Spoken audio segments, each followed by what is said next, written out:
Hello दोस्तों, नमस्कार। SM किसी चैनल में मैं आप सभी लोगों का दिल से बहुत बहुत स्वागत करता हूं। दोस्तों, क्वार्टर फोर का सीजन अभी भी जारी है। आप सभी लोगों को पता है बड़े बड़े कंपनी के नंबर आ रहे हैं एंड आज के दिन भी काफ़ी सारे बड़े कंपनी के नंबर आ चुके हैं। कुछ कंपनी के नंबर आने वाले और कुछ कंपनी के नंबर अभी अभी जस्ट आते हुए देखने को मिल चुके हैं। जिस कंपनी के नंबर की अभी हम लोग बात करने वाले हैं उसके नंबर 3:30 बजने के बाद हम लोगों को देखने को यहाँ पे मिल चुके हैं। मतलब यस, जो रिएक्शन रहेगा कंपनी के नंबर के प्रति, ओवरऑल मार्केट को नंबर इनके कैसे लगे वो कल पता चल जाएगा। क्वार्टर फोर की अगर हम लोग बात करें तो कौन से कंपनी के नंबर सामने आते हुए देखने को मिल चुके हैं, तो दोस्तों दिग्गज company Tata power. Yes, Tata power की अगर हम लोग बात करेंगे दोस्तों तो क्वार्टर फोर के रिजल्ट सामने आते हुए देखने को मिल चुके हैं। एंड हमेशा मैंने आप लोगों को कहा है दोस्तों कि प्रॉपरली बिजनेस की क्या होनी चाहिए, हम लोगों को अंडरस्टैंडिंग होनी चाहिए। सिर्फ आंकड़े नहीं पढ़ने हैं, आंकड़े ही अगर रीड करने हैं तो जैसे कि आपको पता है फर्स्ट सेकेंड स्टैंडर्ड का बच्चा भी पढ़ लेगा। अच्छा कितना है, 100 है। अच्छा कितना है, 200 है। तो उस हिसाब से नहीं देखना होता है। हाँ, ओवरऑल बिजनेस की समझ हम लोगों में यहाँ पे होनी चाहिए। और ये प्रवचन मैं आपको क्यों दे रहा हूँ, क्योंकि टाटा पावर की अगर हम लोग बात करें तो ये फ्यूचर ओरिएंटेड बिजनेस में अभी एंगेज हो चुका है। जो एकदम कंप्लीटली बिगिनर है, फर्स्ट टाइम इस चैनल से जुड़े हुए, वो ये सवाल पूछते हैं, सर ये फ्यूचर ओरिएंटेड बिजनेस यहाँ पे क्या है। आसान भाषा में बोल दूँ तो ऐसे बिजनेसेस जो कि भविष्य में काफ़ी बड़े बन सकते हैं, उनकी डिमांड ज़बरदस्त बढ़ते हुए देखने को मिल सकती है। ऐसे बिजनेसेस जिनके प्रोडक्ट और सर्विसेज शायद से आज के दिन आपके अगल बगल आपको शायद से देखने को नहीं मिल रहे होंगे, बट भविष्य में देखने को मिल सकते हैं। ठीक है, ये बिजनेस को ग्रो करने के लिए टाइम लगता है, डिकेड्स और डिकेड्स यहाँ पे लगते हैं। बेस्ट एग्जाम्पल अलग अलग आप बहुत सारे ले सकते हो, लाइक मोबाइल फ़ोन। अगर आप पीछे 20 साल चले जाओ, मतलब नॉर्मली 20-25 साल, ऐसा जितना हो सके पीछे चले जाओ, क्या मोबाइल फ़ोन तभी थे? नहीं। आज हर किसी के हाथ में मोबाइल फ़ोन। आपको अभी तो 2-2 मोबाइल फ़ोन लेकर लोग चलते हैं। ठीक है, मतलब बताने का मकसद क्या है कि ऐसी चीज़ें जो भविष्य में आने वाले 10-20 साल के बाद आप लोगों को अगल बगल देखने को आप पे मिल जाएगी। ऐसे बिजनेसेस को हम लोग कहते हैं फ्यूचर ओरिएंटेड बिजनेस। एंड उनमें हम लोगों को प्रेजेंट लेवल पे क्या करना होता है, रिस्क लेकर दाव लगाना होता है। अगर हमारा दाव सही गया तो ज़बरदस्त पैसा छापने के चांसेस यहाँ पे रहते हैं। टाटा पावर की अगर हम लोग यहाँ पे बात करें, ठीक है, तो ये भी फ्यूचर ओरिएंटेड बिजनेस में एंगेज होता है। कौन सा वाला? हाँ, वो रिन्यूएबल एनर्जी की अगर हम लोग बात करें तो ठीक है, ये इनके लिए सबसे बड़ा फ्यूचर ओरिएंटेड बिजनेस है। जैसे कि मैं बहुत बार चीज़ें आप लोगों को बता चुका हूँ, इनका जो पावर जनरेशन, डिस्ट्रीब्यूशन, ट्रांसमिशन, ये ओल्ड फैशन स्कूल वाला जो बिजनेस है, इसमें हमें कोई रुचि नहीं है, कोई इंटरेस्ट नहीं है। सरकार के बहुत सारे रेस्ट्रिक्शंस है, ठीक है, कोई पैसा वो कमा नहीं पाते। एंड इसीलिए लगातार हम लोगों ने देखा था स्टॉक 12 साल से क्या हो रहा था, नीचे नीचे नीचे ही जा रहा था। ये जो फ्यूचर ओरिएंटेड बिजनेस, ये जो छूट इनको यहाँ पे मिली है, इसी चीज़ के चलते आप देख सकते हो कि 12 साल का स्टॉक 12 महीने के अंदर अंदर सुधर गया और एकदम रिकॉर्ड ब्रेकिंग रिटर्न्स यहाँ पे दे दिए। ये मैं सारी चीज़ें आपको क्यों बता रहा हूँ, क्योंकि कोई भी नंबर पढ़ने से पहले आपको ये सारी चीज़ें पता होनी चाहिए। ठीक है, सिर्फ ऐसे आंकड़े नहीं देखने होते, वरना करेक्ट पिक्चर आपको मिलेगी नहीं। ठीक है, अभी जिनको ये फ्यूचर ओरिएंटेड बिजनेस से रिलेटेड चीज़ें नहीं पता है, वो हर वक्त यही कहते हैं, अरे इसके नंबर में तो कोई दम नहीं, दम नहीं, दम नहीं। और बोलते बोलते बोलते बोलते पिछले 5 साल में स्टॉक हो गया भाई 578% का। ठीक है, क्यों? क्योंकि वो बिजनेस की अंडरस्टैंडिंग यहाँ पे नहीं है। टाटा पावर की अगर हम लोग बात करेंगे दोस्तों, तो इसमें सबसे इंपॉर्टेंट पॉइंट कौन सा होता है कि इसका जो अर्निंग होती है, अर्निंग, ये पैसे कमाते हैं, कहाँ से कमाते हैं? अगर 100 रुपया कमाते हो तो उसमें से 43.6 कमाया जाता है पावर जनरेशन से, बिजली बनाने से रिलेटेड। देन उसको ट्रांसमिट करना और डिस्ट्रीब्यूट करना, उससे 31 कमाते हैं 100 में से। एंड रिन्यूएबल से कितना कमाते हैं? 23.5।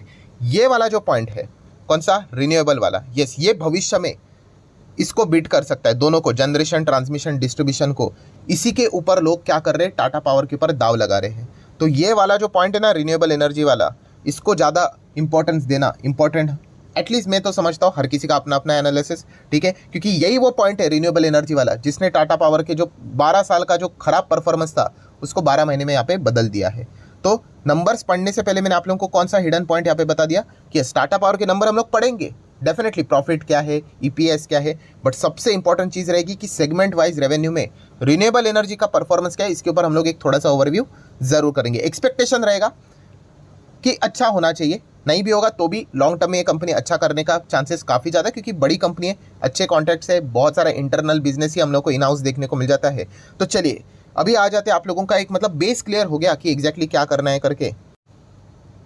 तो अभी नंबर्स के ऊपर जंप कर लेते हैं। तो टाटा पावर के नंबर्स है, ठीक है, कंसोलिडेटेड है, 31 मार्च, दिसंबर, मार्च सीक्वेंस। ठीक है, थोड़ा सा हम लोग यहाँ पे क्या करेंगे, प्रिंट एकदम ही खराब नज़र आ रहा है, कोई बात नहीं। चलो, टोटल इनकम कितना है भाई? 16,460 करोड़, 15,290 करोड़ पिछले 3 महीने पहले, और एक साल पहले 13,325 करोड़। तो ईयरली इनकम अच्छा है, क्वार्टरली भी अच्छा है, चलो ठीक है। अभी इतना कमाने के लिए भाई कितना खर्चा किया है, इनके भी नंबर्स पढ़ना काफ़ी हेक्टिक होता है, इतने सारे एडजस्टमेंट होते हैं ना। बट चलिए 15,600, 14,200, 12,500, तो इनकम से एक्सपेंस हटा देंगे, प्रॉफिट मिलेगा या फिर लॉस मिलेगा। तो चलिए एकदम प्रॉफिट की अगर हम लोग बात करेंगे पहले बिना किसी एडजस्टमेंट वाला, तो वो है 772 करोड़ का प्रॉफिट। 3 महीने पहले था 1000 करोड़ का प्रॉफिट, 1 साल पहले था 677 करोड़ का प्रॉफिट।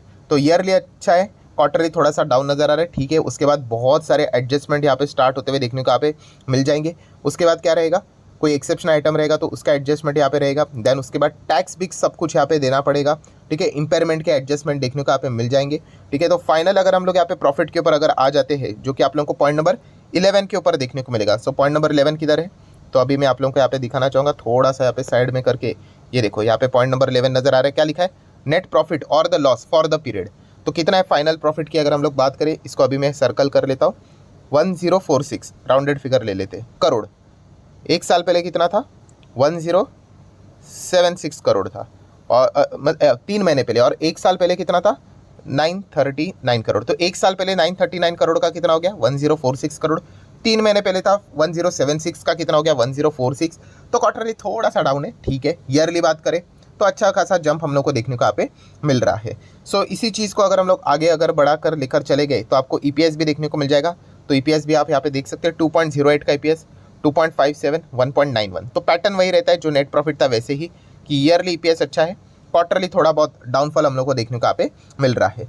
तो ये तो हम लोगों ने नंबर्स को क्या कर लिया, टाटा पावर के फटाफट ओवरव्यू यहाँ पे कर लिए हैं। बट जैसे मैंने आप लोगों को शुरुआत में ही कहा, कौन सा, ये सारी चीज़ें तो ठीक है, जो इनका एक्चुअल में जो हिडन जेम है वो क्या है, सेगमेंट वाइज परफॉर्मेंस, जहाँ से हम लोग को पता चलेगा कि सबसे ज़्यादा आमदनी कहाँ से हो रही है। एंड वहाँ पे अगर हम लोग देखेंगे, ये देखिए आगे हम लोग कि रिन्यूएबल एनर्जी के ऊपर खास करके फोकस यहाँ पे रहना चाहिए, क्योंकि बार बार मैं आप लोगों को कह रहा हूँ कि जो चीज़ें यहाँ पे ऐसे टाटा पावर की जो बदली है, जो खेल यहाँ पे बदला था ऐसा चार्ट पैटर्न का, वो रिन्यूएबल एनर्जी के चलते यहाँ पे बदला था। एंड ये भी हमें पता है कि एकदम इमीडिएटली कोई बहुत धूम धड़ाका नहीं होने वाला है, बट धीमे धीमे करके ये जो सेगमेंट है वो काफ़ी हम लोग को अच्छी कमाई करते हुए देखने को यहाँ पे मिल सकता है। एंड इनके बाकी के जो पिलर्स है रेवेन्यू के सेगमेंट को, उनको भी बीट करने की क्षमता यहाँ पे रखता है। टाइम ज़रूर लगेगा, बट येस इसके ऊपर फोकस यहाँ पे रखना है। तो Tata power consolidated segment information sequence वैसे ही रहेगा।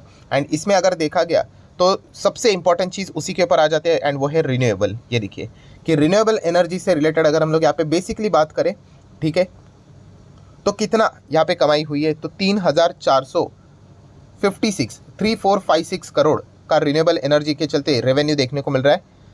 3 महीने पहले था 2480, और 1 साल पहले था 2580 के रेंज में, मतलब 2500 का लगभग 3500 हो गया, और 3483 लगभग 3500 हो गया। मतलब हम कह सकते हैं रिन्यूएबल एनर्जी का जो पिलर है, जिसके ऊपर टाटा पावर का भविष्य एकदम स्ट्रांग नज़र आता है करके, तो वो हम लोगों को फिलहाल तो अच्छा देखने को यहाँ पे मिल रहा है। ऑब्वियसली हम कह सकते हैं इंटर सेगमेंट रेवेन्यू का भी एडजस्टमेंट हम लोग को देखने को मिल जाते हैं, बट वो भी अगर हम देखेंगे तो 100 एडजस्टमेंट है, 90, 80, 90 थोड़ा सा वो कट यहाँ पे कर लेंगे। बट ओवरऑल अगर हम लोग यहाँ पे इन चीज़ों को भी अवॉइड करके अगर बाकी की चीज़ों को देखेंगे, ठीक है, क्योंकि इनलाइन ही इंटर सेगमेंट एडजस्टमेंट देखने को मिल रहे हैं, तो हम लोग डेफिनेटली कह सकते हैं कि रिन्यूएबल एनर्जी में अच्छी ग्रोथ हम लोग को जरूर देखने को यहाँ पे मिल रही है। तो ओवरऑल नंबर्स की अगर मैं बात करूँ, पूरा जो नंबर हम लोगों ने देखा उसमें ईयर ऑन ईयर परफॉर्मेंस अच्छा था। क्वार्टरली हम लोग को डाउनफॉल जरूर देखने को मिला है, ठीक है। इससे कोई टाटा पावर खत्म नहीं होगा कि आके 10 रुपये का आ जाएगा करके, बिल्कुल भी नहीं। इनफैक्ट अगर देखा गया तो रिन्यूएबल एनर्जी में काफ़ी अच्छा परफॉर्मेंस हम लोग को देखने को यहाँ पे मिल चुका है, जो कि इनका भविष्य का सबसे बड़ा यहाँ पे हम कह सकते हैं रेवेन्यू कंट्रीब्यूशन वाला सेगमेंट यहाँ पे बन सकता है। बाकी अगर देखा गया जनरेशन क्या है भाई, 4800, 4900, 2800, ठीक है। एंड ट्रांसमिशन एंड डिस्ट्रीब्यूशन क्या चल रहा है, 9000, 8400, 8200, तो ठीक है। सो ओवरऑल अगर हम यहाँ पे बात करूँ कैसे रहे टाटा पावर के नंबर, तो पूरा पिक्चर अगर आप देखोगे तो ईयरली अच्छे हैं, क्वार्टरली थोड़े डाउन है, बट मुझे इससे ज़्यादा कोई लेना देना यहाँ पे है नहीं। एटलीस्ट मैं इस कंपनी को रिन्यूएबल एनर्जी के चलते देखता हूँ, और सेगमेंट वाइज रिन्यूएबल एनर्जी में कंपनी ने अच्छा परफॉर्मेंस दिखाया। चलो मान लो 1 सेकंड के लिए अगर नहीं अच्छा होता तो क्या कंपनी सडनली खराब हो गया, अरे नहीं भाई, टाइम लगता है इन चीज़ों को समझो। एक बिजनेस खड़ा करने के लिए बहुत टाइम लगता है। आपको पोटेंशियल, में ये शब्द कितनी बार इस्तेमाल कर चुका हूँ, आपको काबिलियत देखकर चलना होता है, ठीक है। उस हिसाब से ये सारी चीज़ें हम लोग को वर्कआउट होते हुए देखने को मिल जाते हैं। इसलिए कि ये कंपनी भविष्य में अच्छा कर पाएगा, इसलिए इवन तो इनके नंबर इतने अच्छे नहीं रहते हैं, फिर भी ये क्यों इतना भागा हुआ है कि भविष्य में अच्छा करेगा। मार्केट पहले इन चीज़ों को फैक्टर इन कर लेता है कि करेगा करके।